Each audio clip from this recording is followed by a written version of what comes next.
Bonjour. Donc, dans le dernier vidéo, on avait vu qu'un Joseki était une séquence de coups assez standard, conventionnelle, et jugée équitable localement pour les deux joueurs, qui résultait directement d'un coup joué par un joueur dans un coin, de l'approche de l'adversaire et de l'échange qui s'ensuit. Maintenant, un point important à comprendre avant d'essayer de comprendre une séquence, c'est de comprendre pourquoi le coup originellement dans le coin a été joué. Une chose que je trouve intéressante au Go, c'est de voir, au fond, le Go comme une discussion entre deux joueurs. De dire que chaque coup, chaque pierre qui est placée sur le jeu veut dire quelque chose. Par exemple, le premier coup qu'on va regarder est le 4-4. Et le 4-4 veut dire quelque chose.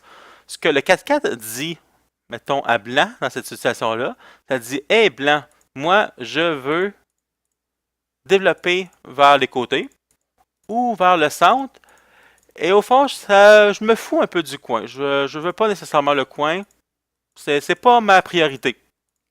C'est ce qu'un 4-4 dit. Parce qu'au fond, n'importe quand, lorsque blanc décide que ça lui tente, peut dire: Parfait, blanc, noir, moi je veux ton coin. Tu ne le veux pas, moi je veux le prendre. Donc, un 4-4 n'est jamais joué dans l'intention d'avoir le coin. C'est juste dans l'intention de pouvoir développer à l'extérieur. Effectivement, mettons que blanc décide de prendre le coin. Eh bien, noir est content. Il ne faut pas voir ça comme: oh non, blanc me vole mon coin, il me vole mes points. C'est pas ce qu'il fait. Tu n'as jamais réclamé ces points-là en premier lieu. Mais ce qui va se passer, mettons, on regarde une séquence de base, c'est que noir va un peu forcer blanc à prendre le coin. Et noir va accomplir, au fond, ce qui était son plan original, qui était de prendre le côté. On a dit au début qu'au fond, que lorsqu'un noir joue un 4-4, c'est pour prendre le côté ou le centre et non pour prendre le coin. En effet, mettons que noir décide que maintenant il veut prendre le coin. Mettons que noir décide: bon, moi je veux prendre le coin. Ben, réalistiquement, il va souvent avoir à ajouter non pas un, mais mettons deux coups avant de vraiment pouvoir dire: ce coin-là est à moi. Ça se peut qu'il le fasse, et ça arrive très souvent que Noir éventuellement le fasse, et s'il le fait, il va avoir un quand même assez gros coin.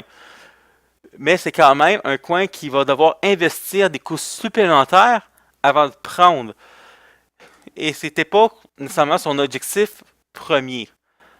Donc maintenant qu'on voit un peu plus quel est le but du 4-4, on peut voir, mettons, quelles sont les approches du 4-4. Donc, comme on le disait, Noir va souvent... Noir, ben, je veux dire, Blanc peut décider de venir prendre le coin directement. On peut aussi voir des coups dans ces directions-là, un peu dans la même euh, intention, mais je tiens à noter que ces coups-là sont souvent utilisés dans des circonstances particulières, souvent après que Noir ait physiquement renforcé le coin avec un autre coup. Donc vraiment, l'approche de base pour réussir à prendre un coin à noir lorsque l'espace des deux côtés est suffisant va être en A. Autre possibilité qu'on peut voir, blanc peut décider d'approcher le coin de l'extérieur, mettons en B. Et lorsque blanc dit, lorsqu'il fait ça, il dit: parfait, blanc, noir, tu veux développer le côté? Eh bien, tu peux développer ton côté et moi, je vais développer ici et on va tout simplement s'échanger de cette façon-là. Et c'est grossièrement les deux possibilités qui vont nous arriver pour un 4-4.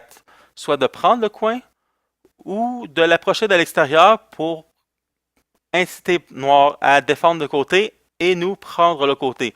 Maintenant, évidemment, Noir va avoir l'option de résister en attaquant la pierre qui est approchée et autres séquences, ce qu'on va voir en détail plus tard.